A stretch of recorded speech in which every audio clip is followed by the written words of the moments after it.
मारूफ रूहानी स्कॉलर सैयद सरफराज शाह साहब से गुफ्तगू की नशिस्त के दौरान एक सवाल हुआ। पूछा गया कि अगर कोई शख्स अजियत और तकलीफ दे तो क्या उसके लिए बद्दुआ की जा सकती है।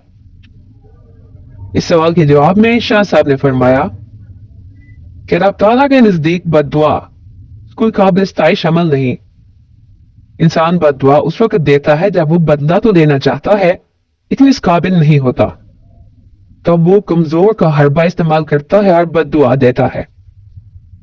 लेकिन बेहतरीन रवैया तो ये है कि किसी तरह से जितनी भी ज्यादती हो जाए आप रसूलुल्लाह सल्लल्लाहु अलैहि वसल्लम की सुन्नत पर अमल करते हुए एक सच्ची मुस्कुराहट से उसका जवाब दे दें। ऐसे आदमी से डरिए क्योंकि उसका बदला कुदरत खुद लेती है। सूनर और लेटर ऐसे शख्स को मैंने कभी स्पेयर होते नहीं देखा।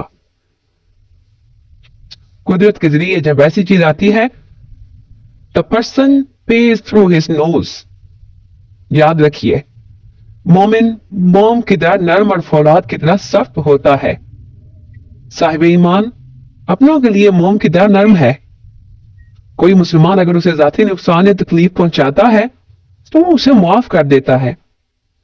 जो लोग अल्लाह के करीब हैं वो दूसरों को उनके कसूर करने से पहले ही माफ कर चुके होते हैं। लेकिन यह मोमिन जब जंग में काफिर के रूबरू होता है तो चट्टान की तरह मजबूत होता है। वहां वो लचक नहीं दिखा